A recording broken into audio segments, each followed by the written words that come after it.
Good morning, everyone. Welcome back to another edition of News in Motion. We have made it to another Thursday, our Friday Eve here over at News in Motion, but it's also another edition of Town Hall Thursday. Now, we had our annual or inaugural first edition of Town Hall Thursday last week, and everyone was loving it. So we decided, why not bring it back for another run? So today, here on Thursday, January 18th, 2024, we have Town Hall Thursday. We have a couple of guests with us here today as well to give their perspectives. Along with Miss Gail Dudley. If you are new here to News in Motion is your new media outlet for relevant commentary and call to action. Um, we can be found on Facebook, LinkedIn, YouTube, or any audio and podcast platforms.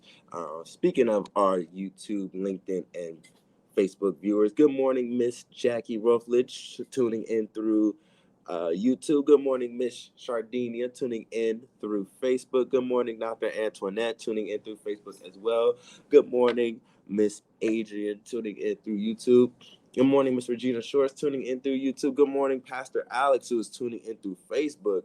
Hope you're enjoying the Florida weather down there, too. And I heard that it is one of our viewers' birthday today. So if you see her in the chat, please wish Miss Kim Edmondson a happy birthday. Auntie Kim, we love you, we appreciate you, and we wish you a happy birthday. So, without further delay, you don't know what we do over here. Let's get ready for some news in motion.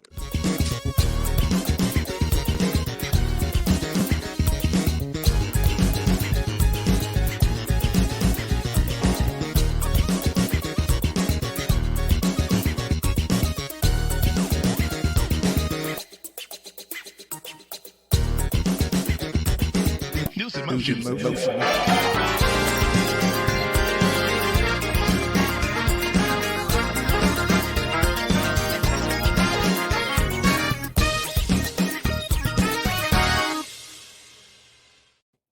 Good morning, good morning, good morning, good morning, good morning. I was trying to see where Isaiah left off. I see Marion Jackson in here on YouTube. What's up, Latrice Jones?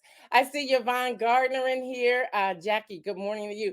Happy birthday, Kim Edmondson. Happy birthday, happy birthday. Yes, girl, it is Town Hall Thursday. Yes, it is. Yes, it is. Judy Neal, good morning to you. All right, y'all, I have two amazing people who'll be joining me in just a little bit. I have a couple of headline news, but y'all, this is Town Hall Thursday. It is Town Hall Thursday. Y'all weren't playing around last week, so we decided to come in here again. What's up, my brother? Y'all, there is Bishop, Pastor, Dr. Reginald Thomas that's in here. So good morning to you. Good morning, good morning, good morning, good morning, and happy belated birthday to you, sir. All right, y'all, real quick, because I am so excited that this book is finally happening. Um, Isaiah's gonna, well, not yet. I'm gonna give you a sneak peek into the forward. We got the forward in there. We just added the last bit of the book, which is the title page in there. So now it's about to go to print. I'm so excited. Those of you who ordered this book over a year ago, you will get yours first. So right about Valentine's Day, you will get yours, and then everybody else will get theirs. So I'm really excited about it. But I wanted to share a little bit of the forward from Nancy Boscor. She's the one who wrote the forward. And again, I told y'all she was the right-hand person of Newt Gingrich. So it's really interesting to have myself who wrote the book from my side of the political aisle and then her forward to the other side. So this is what she had to say. This is just a little bit. She goes, imagine a world where kindness and determination pave the way for change. That's the world Gail Dudley invites us into with her inspiring book, Inspire, a Call to Action. I first met Gail in 2015 at a campaign training workshop at the John Glenn School of Public Affairs at The Ohio State University. Despite our different political stripes, there was a spark of shared hope, a belief that ordinary people could make a real difference. During the years, I saw politics becoming more about tearing down than building up. So I started focusing on what truly matters: truth, transparency, and building relationships. Gail's book echoes my belief that civic engagement isn't just about fixing potholes. It's about giving the voiceless a platform, about building bridges across divides, and about sparking the power of hope within ourselves and our communities. Y'all, that's just a sneak peek into her forward. Her forward had me in tears, okay? I was like, wow. Here's a little bit about Nancy. She's passionate about redefining political leadership.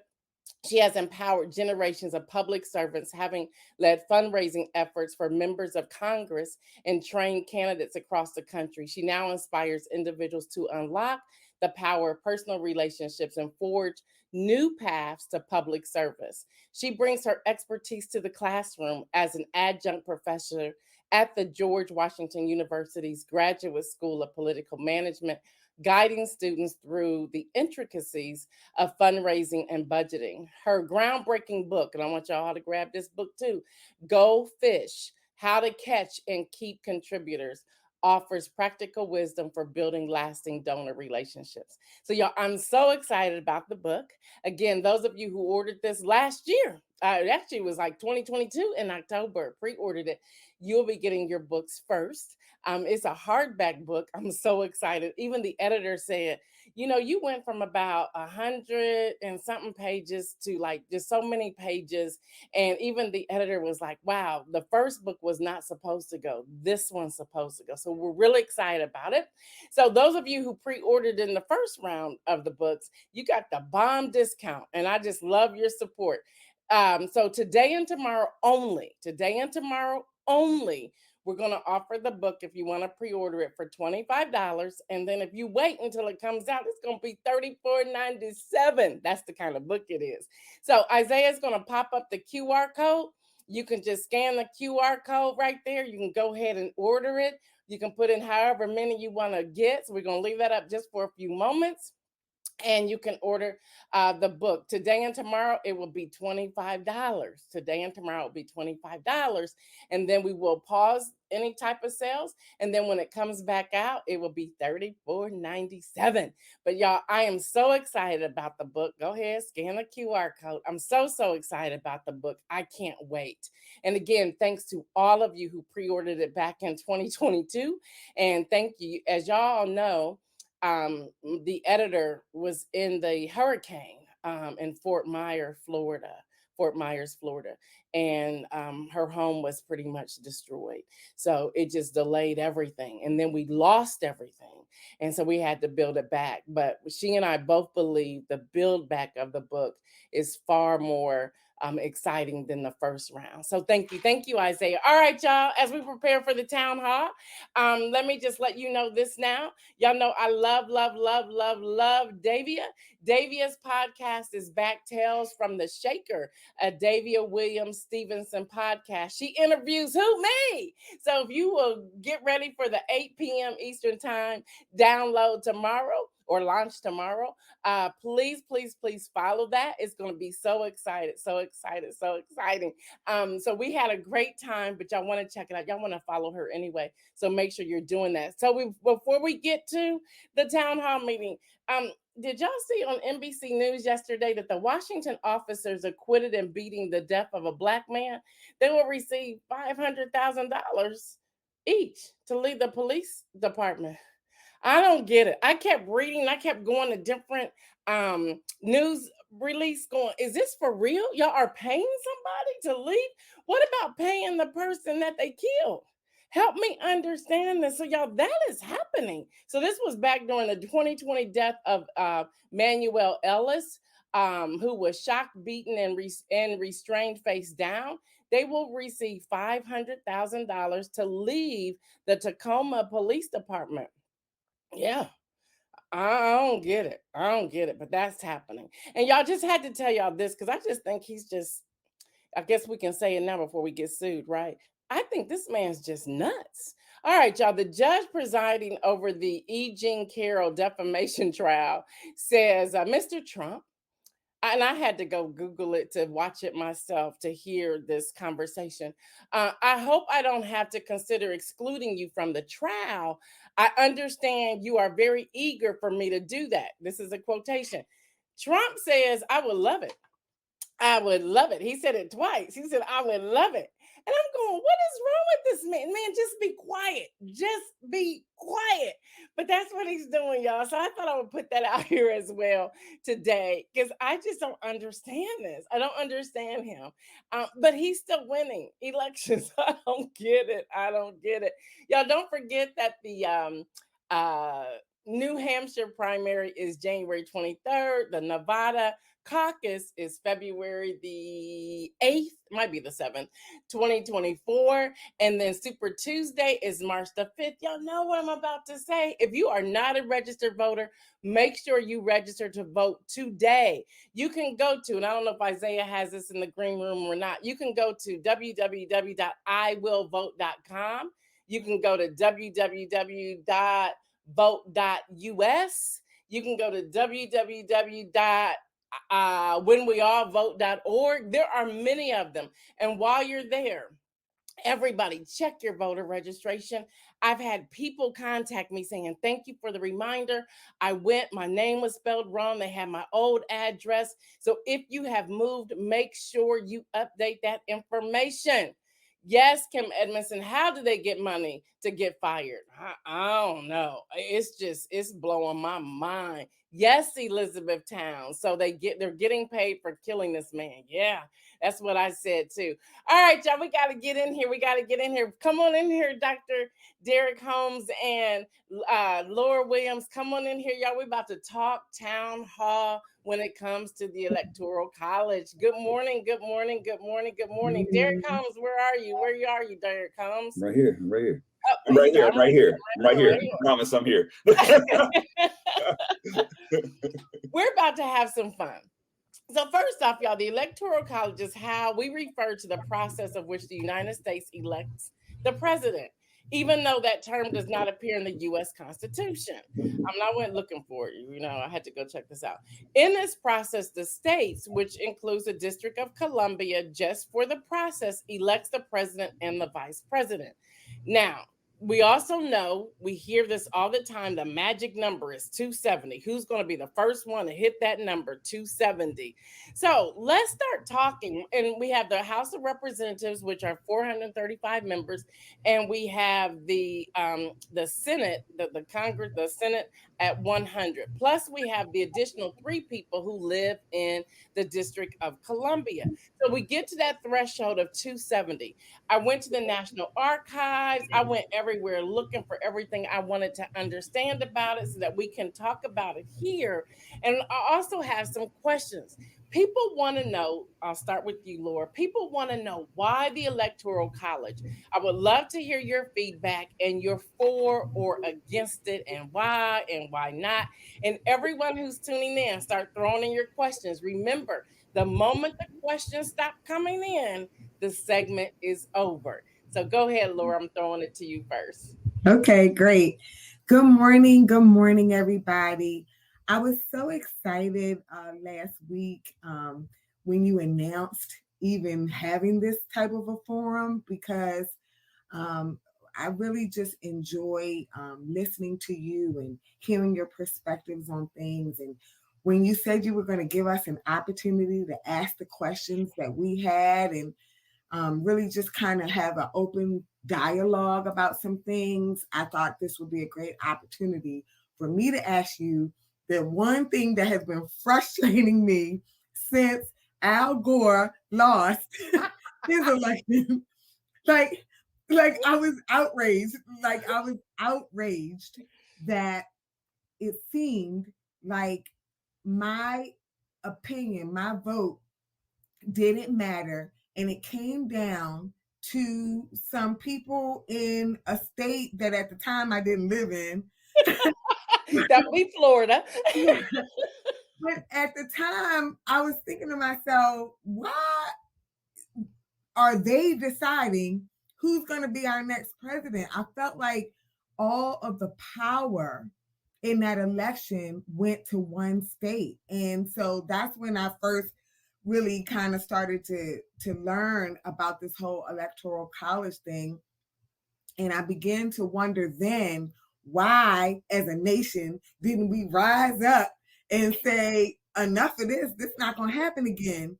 That just a one or just a few states get to decide who the president is going to be. That's what it seemed like to me. It seemed like all the power in determining the outcome of our elections was coming down to just a few states, and the will of the people was not being heard, was not being respected. And so fast forward to Hillary Clinton's election, and then I'm like, it's even worse. It's even more egregious. It's like, when I tell you I couldn't work for a week behind that, I was so devastated, like just devastated after that election, because it was even worse. Even more people, like 1 million more people voted for her. It wasn't just a little bit. It was a whole lot of more people voted for her. And yet we still get this nut. I just don't get it. I just don't get it. Like, why are we still using this archaic system that was created during a time when we weren't even considered full human beings? Like, that's true. Like, we didn't even have the right to vote. And we were half a person, right? Yeah. And it just seems like that system is just so archaic, built in a time when the country was very, very different. And it just seems like it gives too much power to a handful of states. Like the power dynamic is not fair. It's not equal in determining something so important as who's going to lead our country. Like, I just don't get it. So I'm so happy for this opportunity to ask the question, like, why? Like, why are we still here? And why do we do something to change it? And that's it. I got you. Well, hello, Rhonda Harkin. I see you coming in here as well. Okay, so let's go there. And Derek, I can see Derek wants to jump over his desk to go here. So let's get some information again. I went and grabbed all this I could so that I'm not just being a talking head, but I'm also giving you all information. Now, the U.S. Constitution contains very few provisions related to the qualifications of electors. Now, you have to go look at Article 2 on your own, Section 1, Clause 2. All right, y'all know I love this stuff right here. But now, as a historical matter, the 14th Amendment provides that state officials who engage in insurrection, I got to pull that out, or rebellion against the United States, or given aid and comfort to its enemies, are disqualified from serving as electors. Let's start there. But the man who caused it, he's still in it. And we're exactly. Right. And we're still going to be looking at, is it going to be the majority or the electors? And then we also have these fake electors. So this whole system needs to be revisited. But guess what? We're already in 2024, so it's too late now for this. So now we need to be smart enough and understand the electoral process. So Derek, I'm gonna let you jump in, and then I'm gonna grab some of these comments here, and then we're gonna keep building on what Laura put on the table. So go, Derek. So first, I appreciate, as always, the opportunity to share. I love you to life, and the fact that we're doing this is even more reason why more people should check in. This is absolutely dope. So it's just good to see and be able to share space. In fact, if I could say it the way I want, it's really dope to share space with intelligent Black women.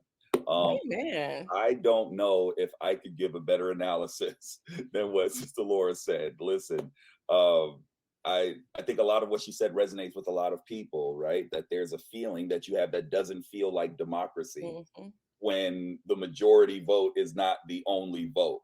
But I think to the question, right, to the notion of, why are we here? Why does this still happen? I think we have to be honest. I think that what you said a moment, Gail, as early as yet another instance where there's implication but no indictment from police, and another instance where the person can literally bust the Constitution and still run for the presidency, right? In a moment where in Florida, they can just throw away 20,000 votes. By the way, 20,000 votes of people who look like me, right? Right. We just have to be honest. Let's not forget Virginia either. And Virginia, right? We can call the roll. It's happened in Virginia and Florida. It happened in New York. It happened in New York. It happened in New York, and New York is decidedly blue, right? Like, so we should be very clear about what it is that we're talking about. And Latrice is absolutely asking the question. I'm bowling right down that lane. Listen, we have to be honest about the fact of what this is. The Electoral College is white privilege in policy. Listen, we need to be very clear that whatever argument you want to have about why there's an electoral college because it gives more power to smaller states, it is not my fault that you live in North Dakota. It is not my fault that you live in any of the Dakotas. And listen, the popular vote should be the only vote. And let's go even deeper. When we talk about the states that benefit from the electoral college, the truth is not conjecture. The truth is they look a certain way. Their demographics are a certain way. They represent a certain amount of people. So what does it mean to give a certain amount of people more political power in terms of an election than other folk? That's privilege. There's that word again. Listen, we have to be honest about what this is. And the way that we fix it, even though it's 2024, and I hear you, and you're right, and we should treat this election cycle with interest, right? We should treat it with urgency. We shouldn't wait till October to get excited about making decisions. We should be informed and enlightened. That's why platforms like this are so important. But we need to be talking about it now, right? We wouldn't even be having these level of conversations about a man who lies about his money and has 42 open sexual misconduct cases if it not for and 91 indictments. And 91 indictments. Right? We wouldn't even be having this conversation if it weren't for the Electoral College. The truth is, it does more harm than good. Whatever argument that you make around helping other places be relevant, it just doesn't hold up if you travel the logic out. It lends to the notion of swing states, right? But we don't even have those. We don't have many of those anymore because now they're not saying swing, they're calling them purple. So when you talk about Florida, Florida's now kind of purple. Mm-hmm. Ohio is purple. Yep. Pennsylvania's purple. Georgia, and it's North Carolina. Mm-hmm. Yeah. Now, Derek, I don't want to cut you off. I'm going to read this, and I'm seeing y'all are in the chat. I'm loving it. So, it says, what proposals have been made to change the Electoral College process? Because I was, y'all know me, I'm nosy, I go digging. It says, reference sources indicate that over the past 200 years, y'all, more than 700 proposals have been introduced to Congress to reform or eliminate the Electoral College. There have been more proposals for constitutional amendments on changing the Electoral College than on any other subject. The American Bar Association has criticized the Electoral College. What you're saying earlier, Lord, saying this is ancient. This is ancient. It's over. And they're saying that the closest it got to anything was in 1987. 1987. That's the closest. And so here we are again, still dealing with this. And people, let's go to Iowa on Monday. How in 36 minutes, a caucus was called by the Associated Press, no less. And it kind of like fed the narrative of what the former guy was saying for the past 3 years. And so some people can't even respond to them calling that early because then we will be agreeing with what he has been saying for the past 3 years. Y'all, he's not dumb. By any means is this man dumb. So he fed this narrative. But at the same time, people, including our millennials, were getting ready to complete their paper ballot. They decided on their cell phones, they see that they've already called it. They put their paper down and walked out. So people are saying, I'm not going to be heard anyway, because they've already decided who won, but I wasn't going to vote for him. So maybe he would not have received 51% of the votes. Yeah. Okay. And let's also not forget that 50% of Iowans, really 49% of Iowans, they're not for him. And I've since learned that only 5% of the eligible voters voted at the Iowa caucus. And how many people were excluded? But the spin is he won and he's winning. That's not necessarily the case. So something like this, dealing with the polls and dealing with who calls first, this Electoral College is in trouble. It's in trouble. Laura, I see you wanted to say something. Go back. I just, when you bring up Iowa, oh my goodness. When I think about how representative that state is of other states that look like that state, it makes me even more afraid about this whole electoral college process, because listening to some of the polls that came out of that caucus, it makes me afraid because a lot of them still don't even believe that Biden legitimately won the last election. Right. So it Right. makes me feel like states like that, with this whole electoral college process, if they don't even believe the facts that have been proven time and time again since our last election, and those are the types of electors that we're sending to vote for our president, I'm thinking to myself, if they don't believe facts, they don't believe truth, all they believe is what this nut is saying. Like, he could say anything and they believe it. Like, those are the people that are representing those states when the electoral colleges convene and they're casting their votes. It just boggles my mind. And I get that it will take a super majority of states to change the to vote this down and completely get rid of it. I get that. And there are states that are never gonna vote for that. They're never gonna support that. They're never gonna want to give up the powers that this system gives them, right? Right. But at a minimum, can we make some changes? Can we do something to just revamp it a bit and make it more fair? Yep. We will have to, first of all, stand up and talk. And it also starts with voting in people into Congress who can make that decision. Okay. They have to put it on the table. There has to be a bill that goes forth. But we, the people, the constituents, we have an opportunity to say, okay, can you put this bill? And it starts, I believe, and Derek, Laura, you can correct me. I believe it starts on our local government front first, and then it has to move up from there. You're right. Derek wants to jump in, so go ahead, Derek. I didn't cut you off. I'm sorry, but you're right, and it goes back to the question around how we change it, right? Someone just mentioned it in the thread that there's something wrong when we have legislators and public servants who do not represent the interest of the people. Listen, people move different when they know their job is in danger, and I'm not. And this is a bipartisan agenda that I'm talking about right now. Because be clear, there are people who are not on the side that I'm on, right? There are people who are on the red side of this who still don't fool with the guy who came out good in the Iowa caucus, right? So we should be very clear. If you don't represent my interest, you don't get to represent my interest, right? First of all, we have to be very clear about who we put in those places. Second, the way in which we navigate this, change doesn't happen from the top down. It happens from the bottom up, right? So there has to be pressure on our end to begin pushing that now, right?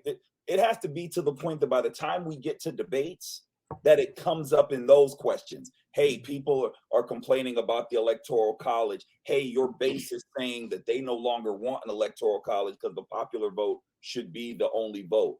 Hey, there's a way in which the Constitution isn't lining up with this function. And by the way, democracy that doesn't feel like democracy doesn't count as democracy, right? We have to reframe the way that we think about this system. We have to reframe the way that we're thinking about this. And it's not, I hear your point, Sister Laura, right, around, at least maybe even modifying it. Listen, some stuff is just broke. And some stuff you just can't fix. Some stuff is just wrong. I don't want warmer, fuzzier wrong. Listen, I want something that works, especially in a moment we're in now, and especially when there's a younger generation behind us who don't have time for any of this. If we're not careful, this is the truth. Yeah. I pastor young folk. Listen, this is the truth. If we are not careful, the generation behind all of us will be so disincentivized to cast their political vote that those who are in power will try to take advantage of that and will push the needle backwards instead of forward. So yeah. I hear you, and I think you're right. I think you're absolutely right around raising awareness around it. I think you're right to talk to the emotion behind it, right? That I feel a way when my vote doesn't matter. right? Yeah. So you get me out to vote. So our churches go and motivate people to go vote. So we raise awareness on platforms like this, right? So we make sure that we're learned and studied. So we make sure we're studying candidates. That work that Gail's talking about, that takes time, right? It Like takes a lot of to time. do that, to go through all of that, to then know that there's a whole other process in place that only certain people can be a part of, right? That dictates who actually runs things. And I Yeah. think that we need to just be putting the right type of energy towards abolishing it. I Yeah. really, I feel really strongly around that, around abolishing it. Let me share this because this I'm going through some of the threads so I can come back and grab some of this. And Davia says, I don't like the purple description. It takes away from the urgency to vote, in my opinion. I agree with you. And they've come up with these different terms. Mhm. They went from blue to red to green. Now it's purple. But listen to this. The question, do electors get to vote twice for the presidents? For the president? The electors do not get to vote twice for the president. When they vote in November general election, they aren't electors yet. They are voting for themselves to be electors. Then the other part, this was in here somewhere earlier, and I wanted to grab and make sure I put this out here. The winning presidential candidate slates of potential electors are appointed as the state's electors, except for Nebraska and Maine, which have proportional distribution of the electors. In Nebraska and Maine, the state winner receives 2 electors, and the winners of each of the congressional districts, who may be the same as the overall winner or different candidate, receives 1 elector. So we also have this. Some only get 1, some get 2, some get more.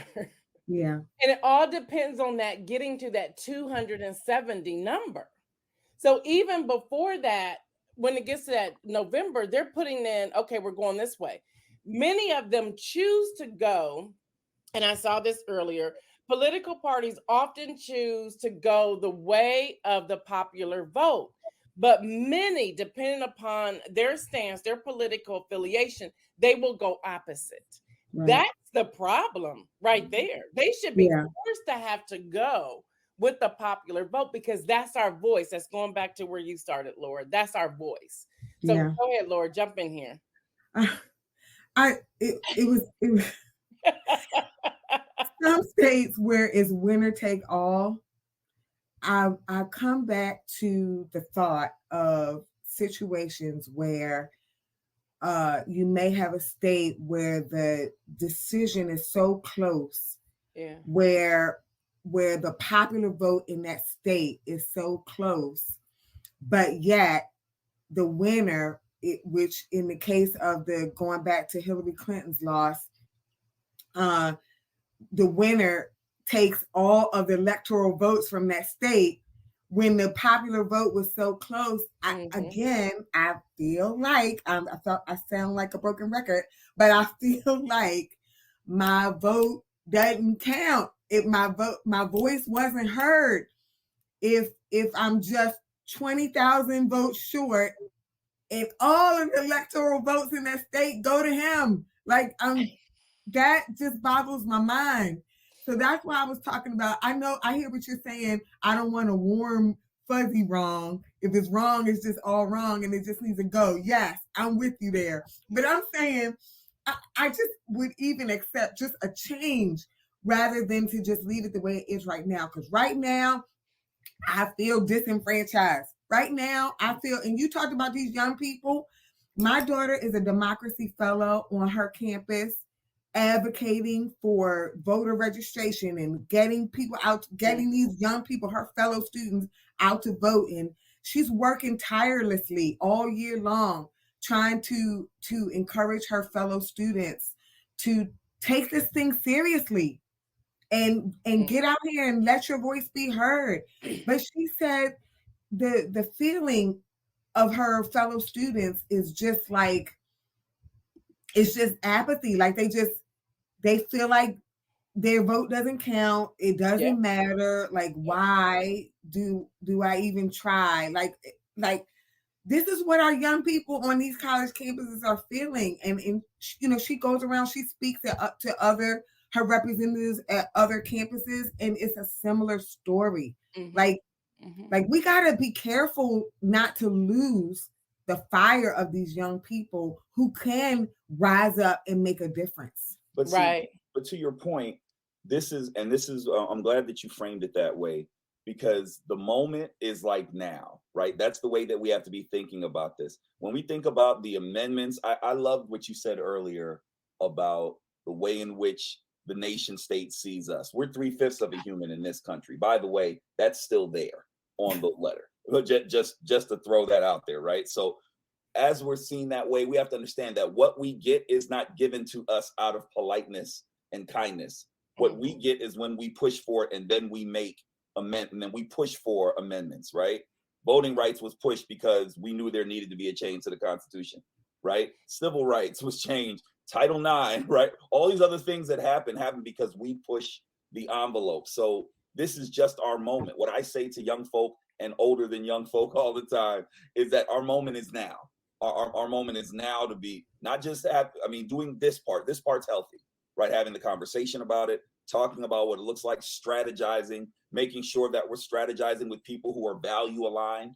We want to connect with people who have our same values, share our same interests.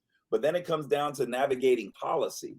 When it comes down to letter campaigns, and when it comes down to pushing officials, when it comes down to reaching out to your representative, here's something that everyone watching this can do right now. You could actually call your representative today and say that I, who voted you in, have a problem with the Electoral College. And literally what is on your W-2 is to figure out how the amendments and how all of this is sitting on the floor and nothing has come of it. And then give us an idea of how to, everyone watching this can do that right now. Everyone has and you can do that. We have to start thinking actively about how we change it. Here's the other part that I want to add while we're talking about it, because there's another part of this, I think, that is problematic about the Electoral College. And I think it's also a problem because it props up this two-party way of thinking through politics that I don't know benefits the community that I'm the most concerned about. Listen, I love everybody, right? And I believe us all to be creations under God. That being said, this two-party system and the way in which we think about Coke or Pepsi, right, doesn't necessarily, I would argue, in the grand epic sweep of politics, that two-party system doesn't necessarily represent the best of black interest. Yeah, I feel really strongly around here you go. It's gotten to the point where we have two major parties. Even the language is crazy. In a robust democracy, we have two major parties. We have two parties that count. And then if somebody who is outside of that, if you're a Green Party candidate, if you're an independent candidate, the person that I would vote for is not running on a major party ticket. And without any of us saying it, there's a general concession that person just isn't going to win. And by the way, that's the person that gets to be the most truthful because they don't have anything to lose. The fact that there's an electoral college that holds that up is a problem, right? It should just be the popular vote being the only vote and the most truthful getting a platform. And then we should someone mentioned media, and we should then be able to push that. So that way the media can be manipulated towards our interest instead of us just accepting what's thrown down our throats and then trying to figure out how to have some joy and some peace behind it. I know that sounds agitational, but we should be agitating. Right. And I'm going to say this about what you just explained there, Pastor Holmes. That is, with the Electoral College, they're only Republicans or Democrats. They're not even independents. Even independents cannot even vote in the primary in Super Tuesday unless they identify with Republican or Democrat. That's the problem. I want to go to this as well, and I'm going through some of the questions. There's no constitutional provision or federal law that requires electors to vote according to the results of the popular votes in their states. Some states, however, require electors to cast their votes according to the popular vote. These pledges fall into two categories: electors bound by state law and those bound by privileges to political parties. That goes back to, we have to deal with this on the local and state level first. Which means even this dialogue we're having here, that I can tell we're all passionate about, the three of us as well as everyone in the chat, we can't stop at today. We cannot stop at today. And if y'all still got time, we can keep rolling. Isaiah's at work, so he's gone on, but we can keep rolling because I got all the time in the world today. So with that, Elizabeth Town says, yeah, oh, she says that one. I don't like the purple word either. Okay, political jargon. Kim Edmondson says, I love that call to action, Pastor Holmes. Then we have Pastor Alex Williams saying our political system is intentionally dysfunctional. Yeah. Now, I say this all the time, and some people push back on me. When I hear people say the system is broken, I respond, no, it's not. It's doing exactly what they wanted to do, but we have to call it out. But also pay attention. I'm sorry, Laura, I know you live in Florida, but also pay attention to what I shared yesterday about these 3 Florida bills.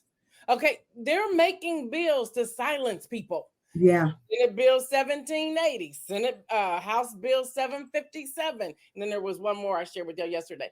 Even saying the things that we can say from our platforms, they put in every possible. They closed every possible loophole there is. News media, books, making a presentation, church, from the pulpit. Like if you use the word racist or call somebody a racist, they can sue you. And just because you don't live in Florida don't mean you can't be sued. If you say from Baltimore, Maryland, that Governor Ron DeSantis is a racist, they can sue you because that's their bill. And I said yesterday, and I'll say it here again today, there are states waiting to see if those bills pass. Exactly. To a city near you. Exactly. Don't say it's happening in Florida. It's happening. Go ahead, Laura. I didn't mean to cut you off. Go ahead. I was just agreeing, co-signing what you're saying. Guess what, America?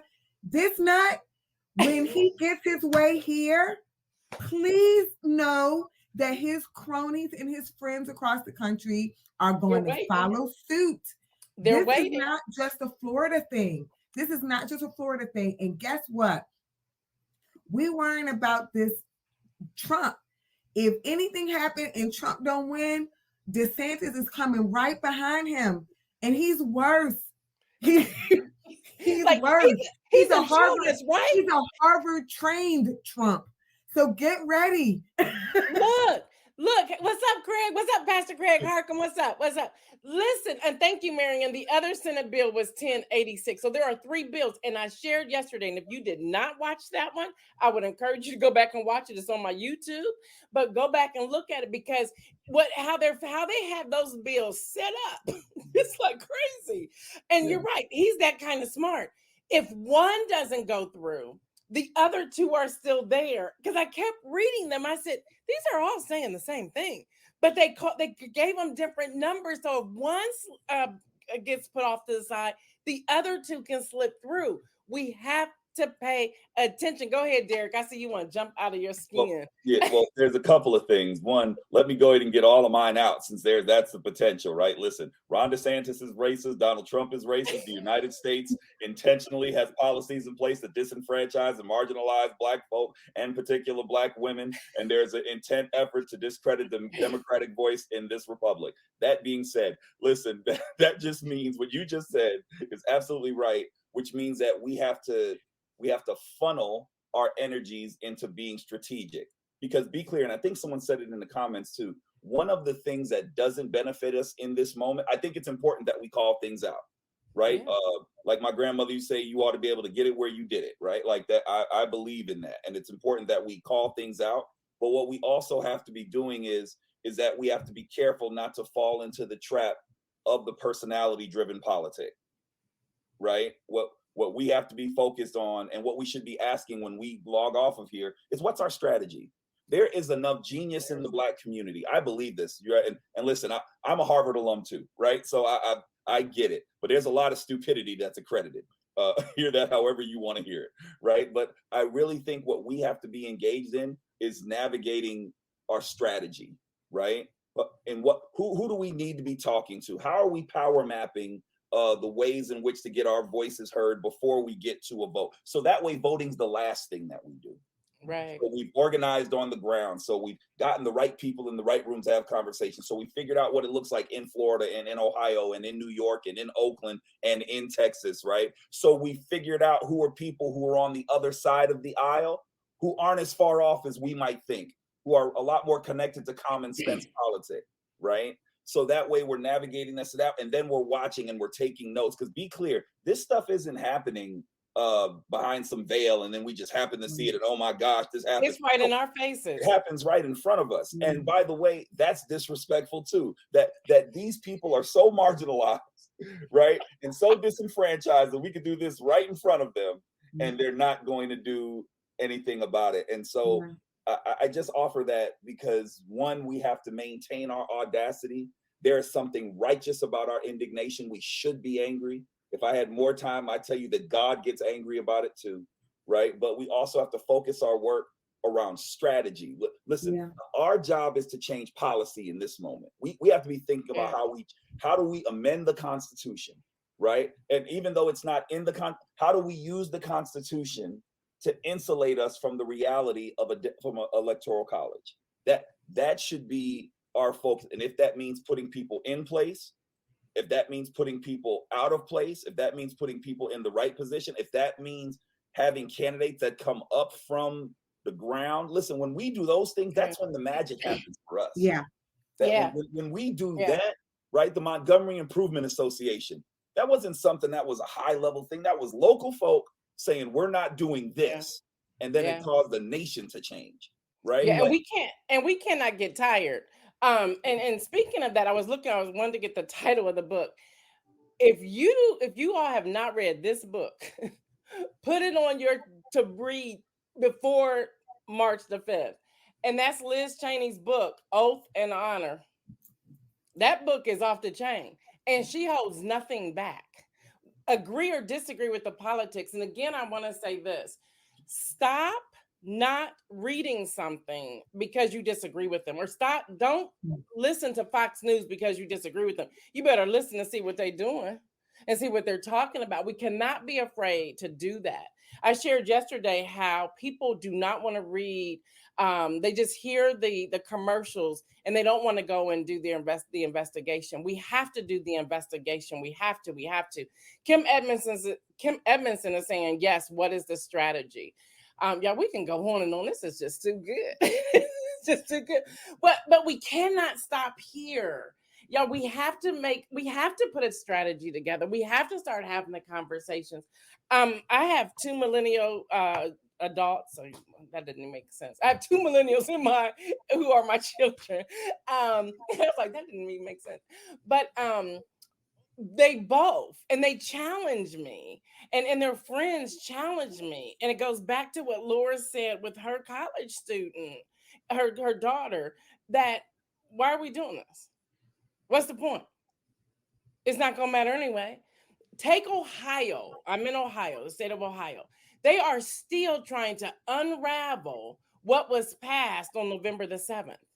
They're still trying to find a sneaky way around what the people voted. And they're like, we're going to hold off on this. We're looking at something different. We're going to do this. They're trying to finagle a different rule, a different law to still shut down what the people said. We don't want it. We don't want this. We want this to go through the way we want it to go through. That has to stop.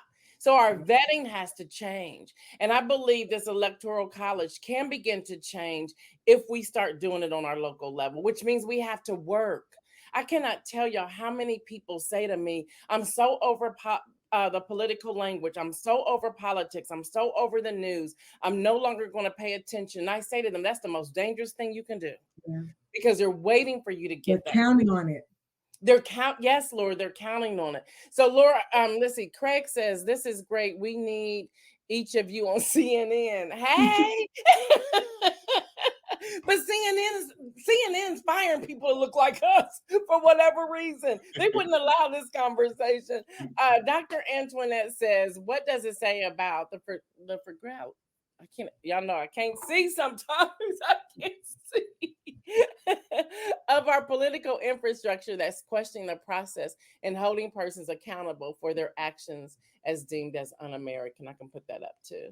And then Elizabeth talks about educating. Because God forbid that something actually changes in the name of accountability.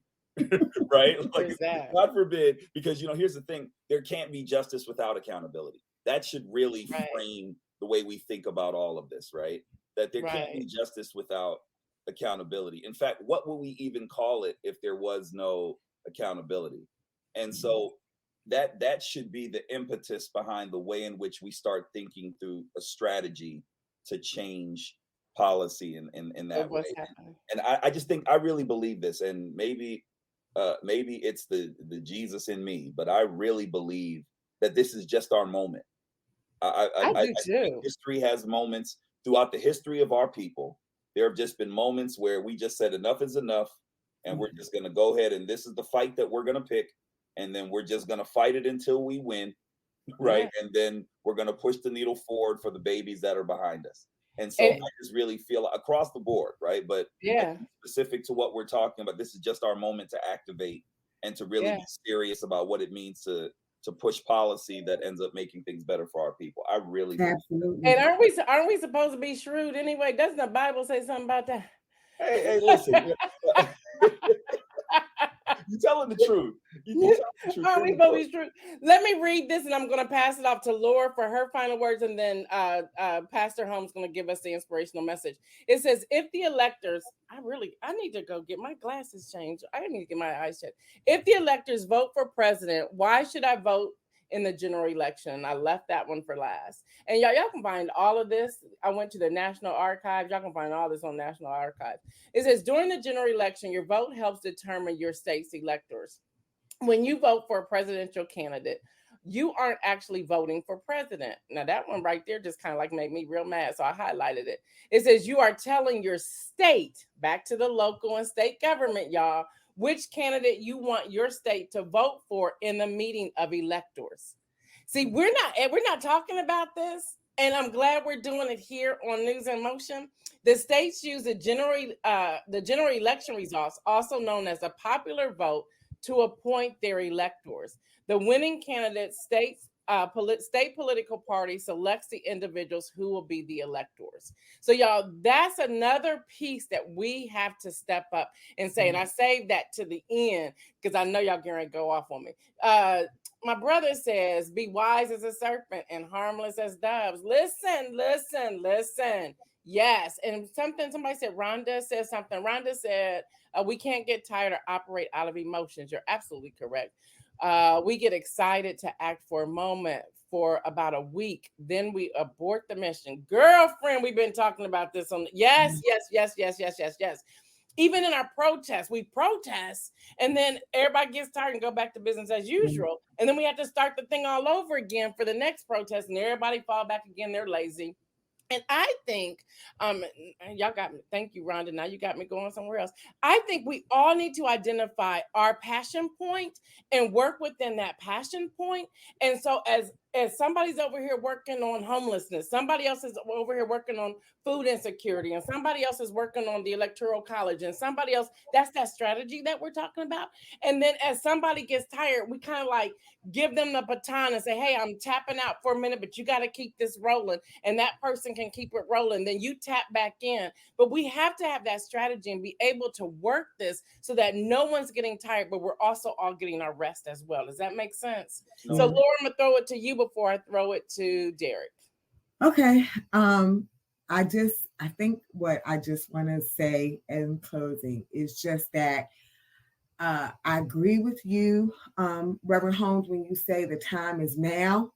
I feel like if nothing else, what we just went through in the last election with Trump, it has taught us that the whole, I'll call it the Trump effect.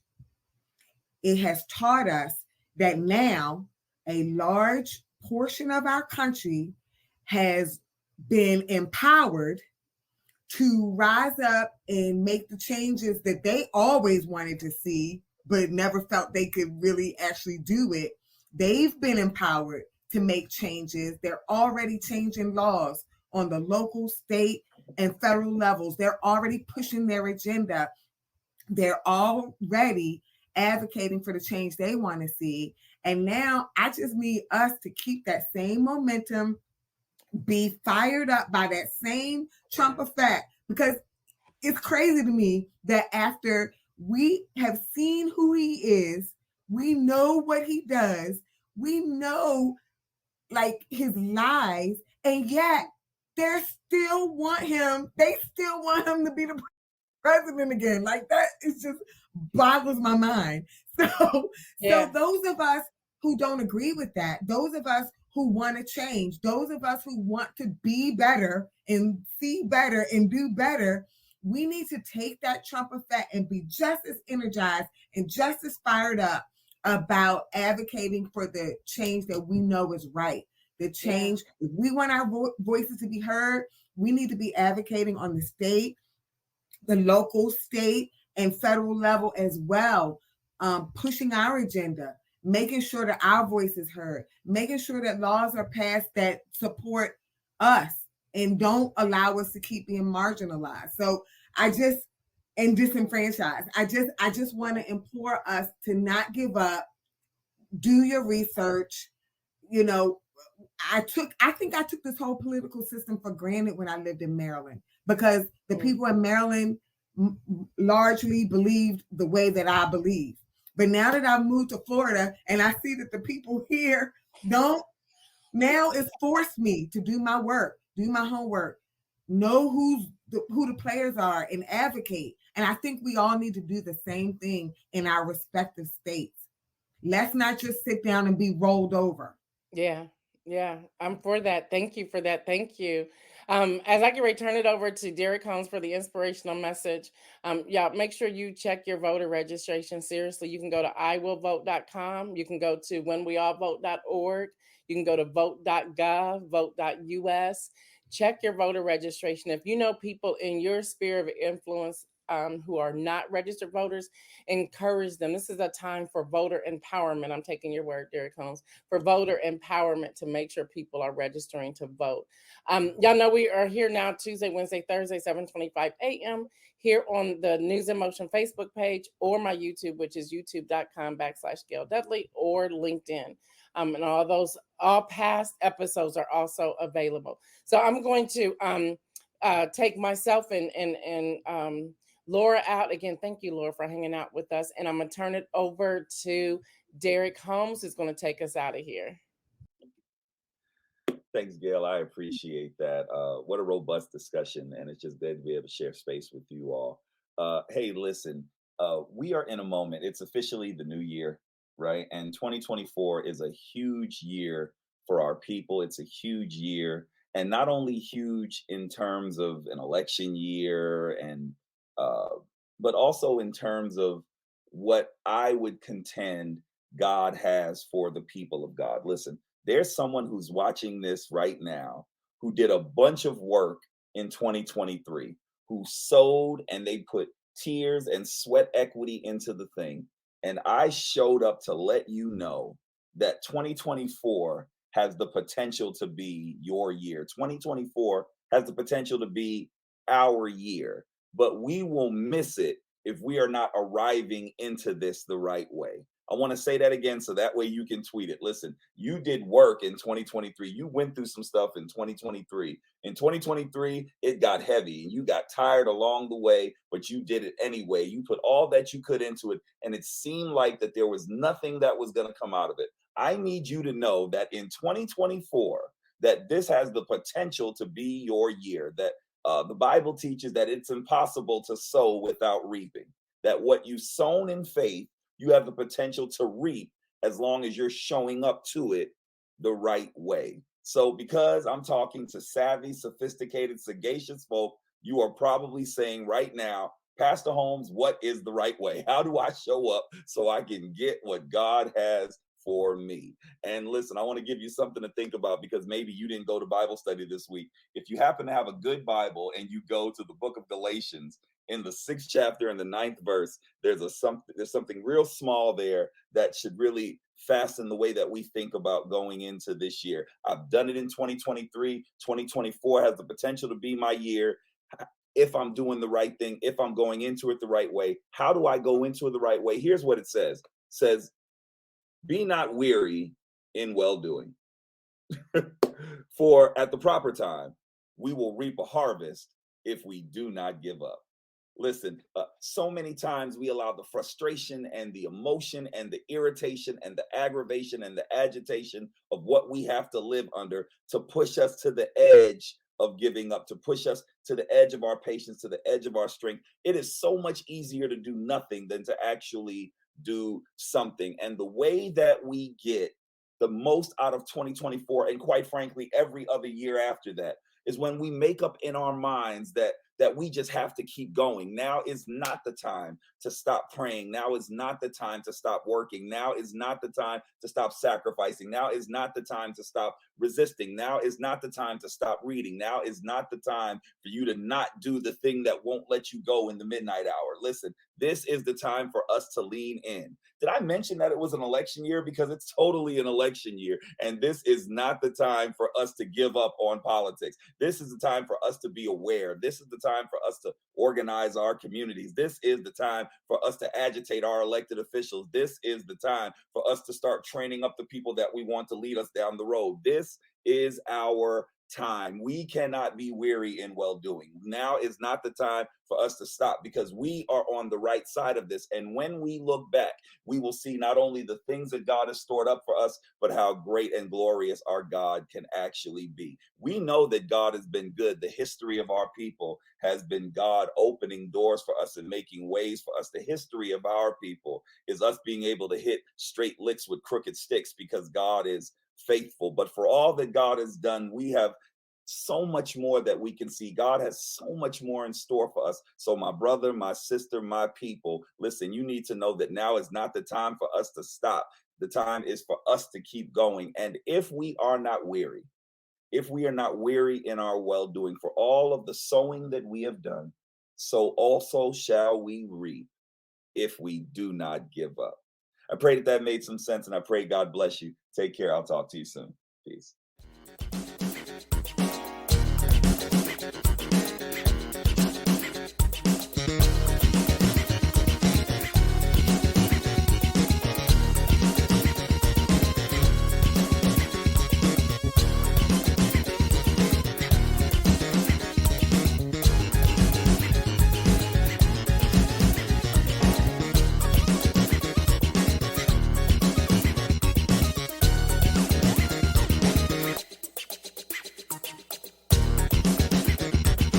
News in motion.